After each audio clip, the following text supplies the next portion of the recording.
You're now listening to an archive episode of Or So I Thought, back when the podcast went by a different name. I really hope you enjoy it, and please make sure to listen to our new stuff. So after you're done here, just scroll up, pick a new episode, and press play.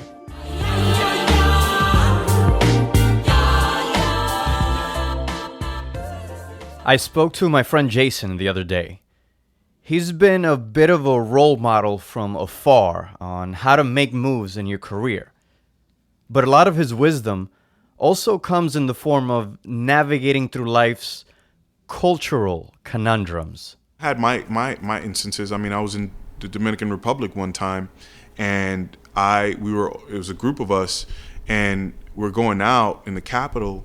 I believe it was in the capital. Yeah, in the capital.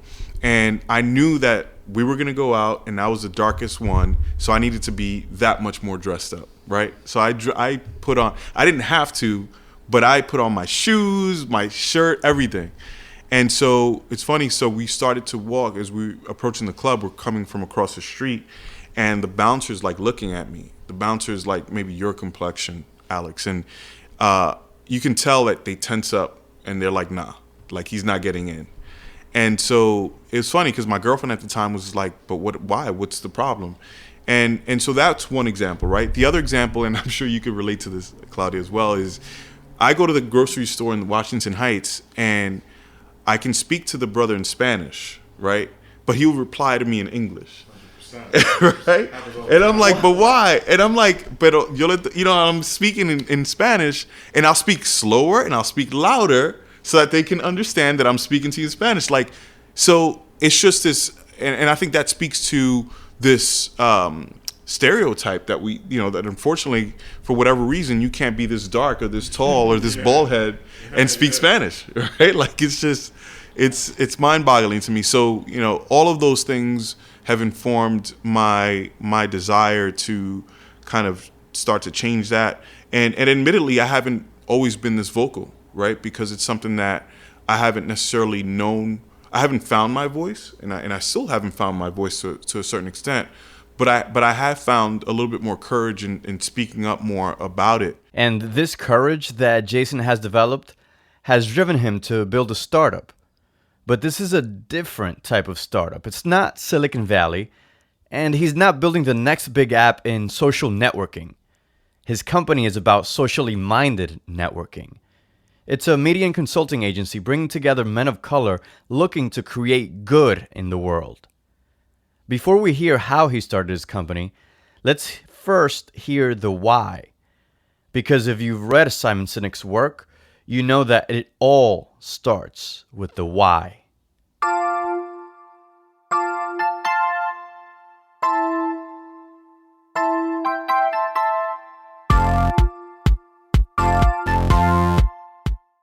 But if I had to point to two major reasons for the creation of it, was one, me not growing up with a father figure in my life, having that lack of a presence in the home, and being raised by a single mom of 5 in the Bronx was challenging, right? Because she can only teach me so much about becoming a man and being one. And so I knew that I wasn't the only young man of color growing up in the inner city with facing some of those issues.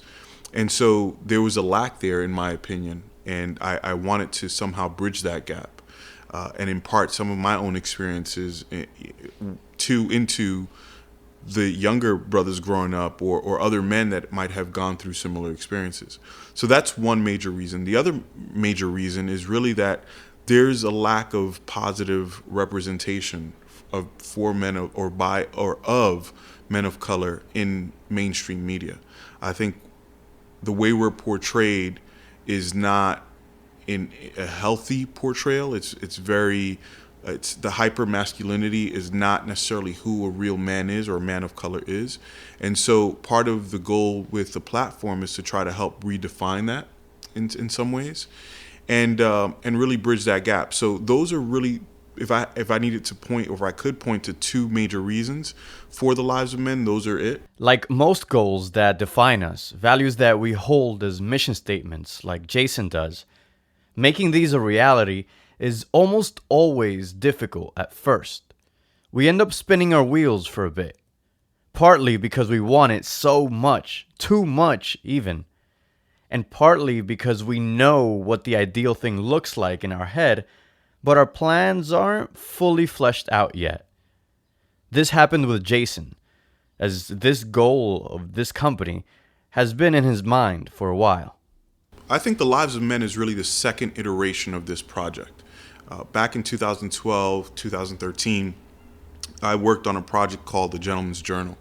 And the idea behind that was, unfortunately, I was going through something very personal, and I was writing my journal every day, and it was things that I was thoughts, emotions that I was feeling and going through at the time that I would write in my journal that I would also share with a good friend of mine. And so we just kind of leaned on each other and thought that some of those topics were things that other men can learn from and draw inspiration from. So we decided to put it out. And it was very vulnerable. It was a very scary thing because you're putting your soul out there. So we decided to put it out. And what we underestimated was the amount of time and effort that it took to really create a platform like this. And the amount of, we wanted everything to be original content. So we underestimated the amount of work that it took. And just emotionally, I don't think we were there in the right space to be able to put the amount of work that it needed to. So we decided to take it down, but it was always something that was in my heart. And when we did it and it was so well received, I was like, wow, this is what I want to do, right? This might be it for me. But that phrase, "this might be it," is closely followed by a dark force. Artists and entrepreneurs are very familiar with this dark force. It's called the resistance.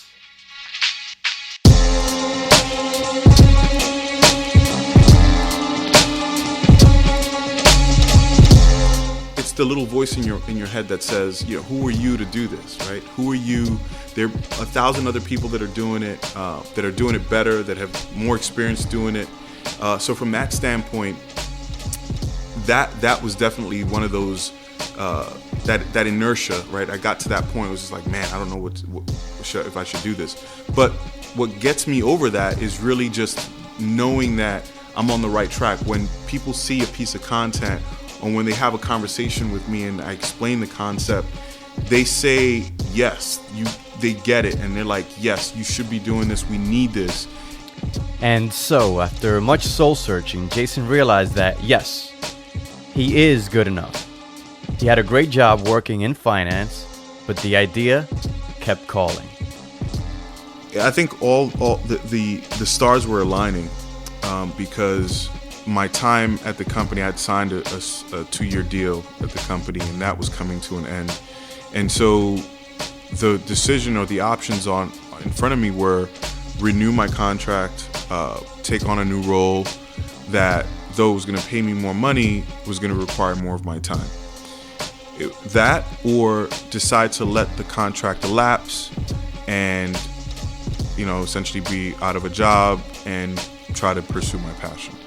So the decision was very difficult because for those that are really close to me and know the circumstances under which I started to work at this company 2 years ago, there were very, very special circumstances. And my boss, my manager, who went from being a boss to a mentor to a friend, really went to bat for me.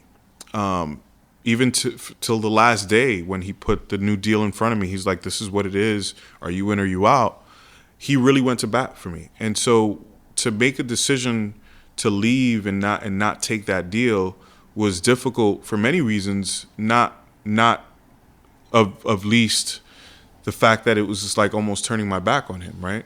So I came home, I thought about it, I spoke to my loved ones, and I said, this is what I think I'm gonna do. So I woke up the next morning and I just didn't feel right. Something didn't feel right in my stomach, and I said, I can't do this. So I went to work and I emailed my manager and I said, I can't do this. And immediately after, I felt this sense of relief. And then immediately after that, it was a sense of panic. Like, what am I gonna do? Right? What did I just do to myself?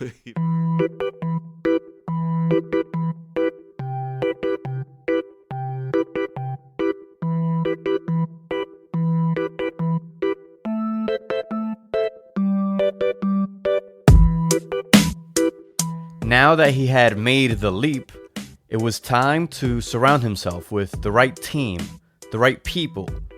So I asked him how he went about doing this.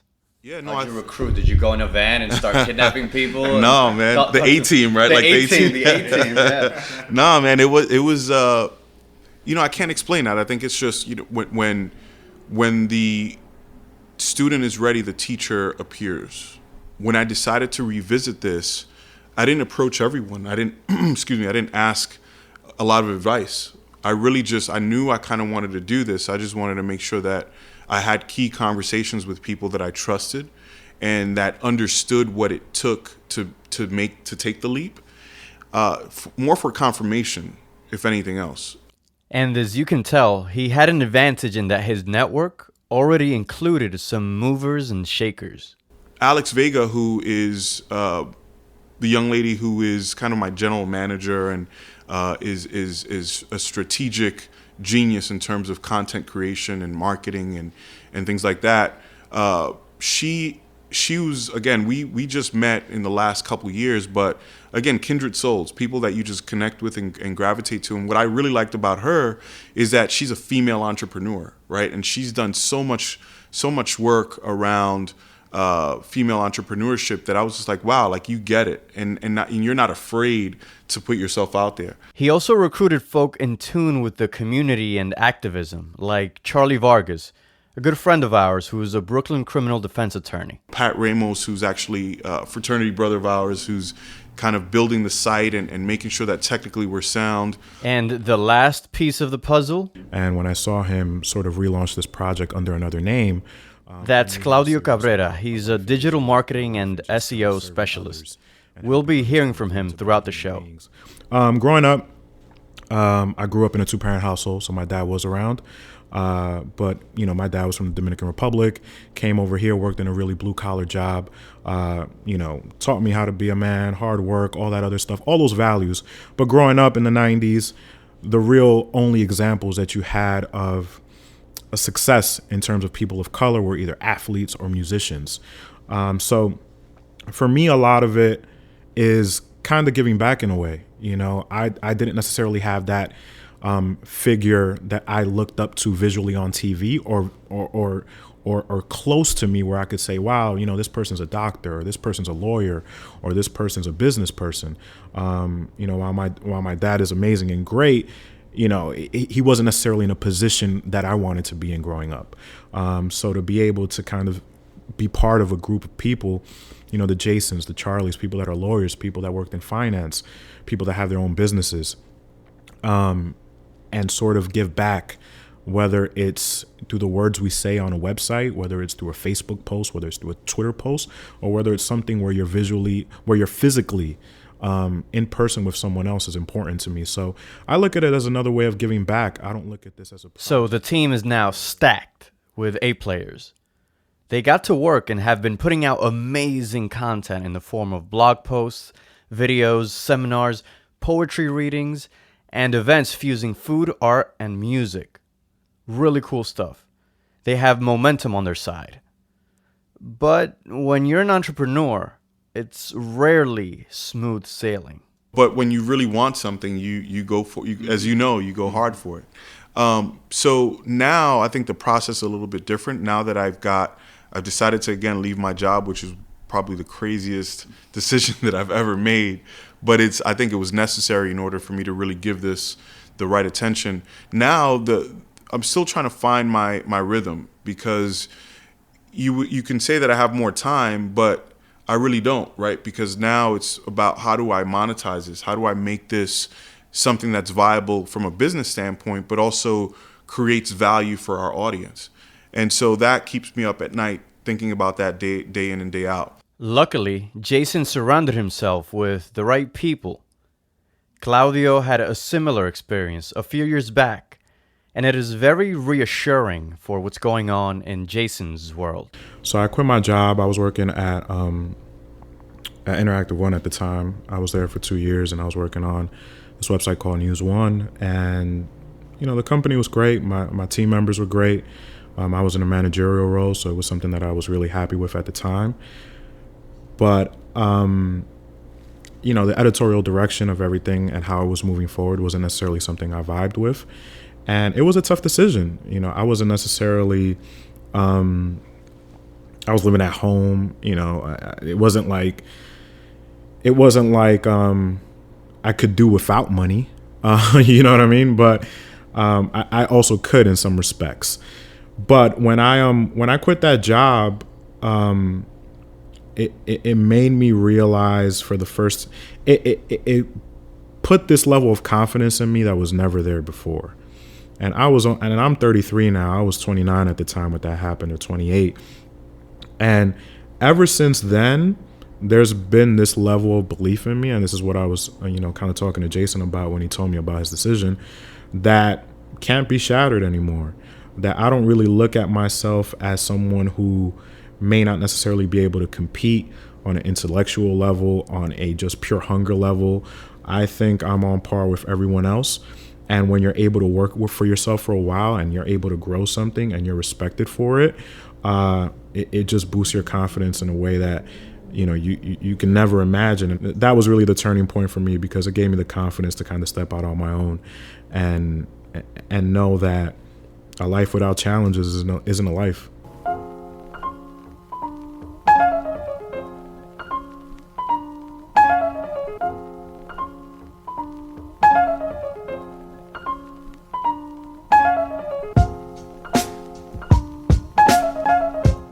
Now, let's dive deeper into what Jason and his team are creating through the lives of men. Let's see what it's about and move on to the how. When I say media and consulting, I think about there's the online content that people can gravitate to via social media, Facebook, Instagram, Twitter, all that, the website itself. But then I think about, how do we bring the brand to life, and how do we engage our audience in a very real way? And how do we move beyond the conversation that we're having online and social media to actionable things that, whether it's an event, a speaking engagement, a seminar. So when I say consultative, or when I say a consulting platform, I think about, if we put a piece of content up on the website talking about how do you prepare for a job interview, or how do you prepare for success in your personal life and in your career. We also want to create events and experiences that help people actually implement those ideas. These are big ideas. And another big part of what The Lives of Men is about is style. Claudio breaks down his philosophy for us.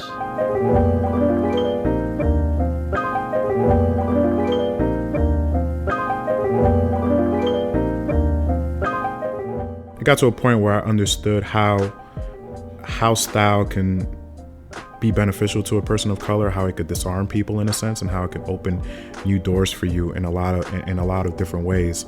So, style for me is something that, and I think Jason and Charlie said this in the video, is something that is a representative of who you are, and it's an introduction to you before you even open your mouth. And I think that's the important thing of style. That's the important main thing about style, that it's able to kind of communicate things about you before you're even able to, tell a person who you are or what your name is.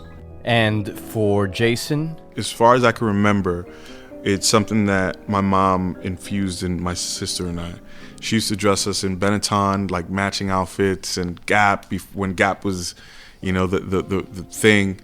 And it's something that just stuck with me. So as I grew older, I started to adopt that. But I think really style for me is a way to express my creativity, right? Until now, I haven't been able to express that creative side in my 9 to 5. And so the way I dress is partly to do that, and the way I put garments together, clothing and colors and all that. So that, but I also understand that style is very important because it introduces you to, so again, you can be treated differently if you dress the part. So I knew that, and I realized this very early on in my career, that if I was dressed well, and if I was impeccably dressed, that would actually help, not hurt me. And it would actually help open doors that I might not have known existed. So it's something that I always took seriously. And then just broadly speaking, style and how you put yourself together really says a lot about the person. The time that you take to put yourself together really speaks to how meticulous you are and how you treat other people, for example. The level of care that you take in your relationships, all of those things I think you can draw from someone's sense of style. And if we put that in an even simpler way, Yeah, and I think we're all telling stories daily. We're telling verbal stories and we're telling nonverbal stories. And I think style is a way to tell a story. Whether you have a suit on, whether you have a jeans and a leather jacket on, I think it's what story do you want to tell today? And be mindful of that. every day we're telling stories through our clothes, through our words, and of course, through the actual literal stories that we tell others. The things that occupy our thoughts and words eventually end up occupying our life. Jason wants to use the lives of men as a vehicle for stories, and what we just heard is merely chapter 1 of his story. I am both proud and in awe of the things he's done in such a short time, because I know, like Jason knows, that actions tell the biggest story of all. All the world knows what I'm saying. All the world knows what I'm saying. The world will find, the world will find, the world will find. So you can find and you can engage with the lives of men on social media, on Instagram, Facebook, and Twitter, all at The Lives of Men. And the website is www.thelivesofmen.com.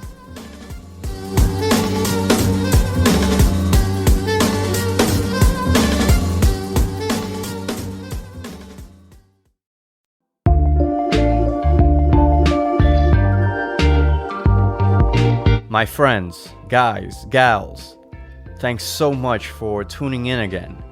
I really do appreciate your support. And if you really enjoyed this episode, I'd ask you to please just share it. Whether it's on Instagram, Twitter, on Facebook, on your blog. If you like this message, if you enjoyed it, if you got something out of it, please just share it. You've been listening to Project Book. I'm Alex Cespedes. Thanks for listening.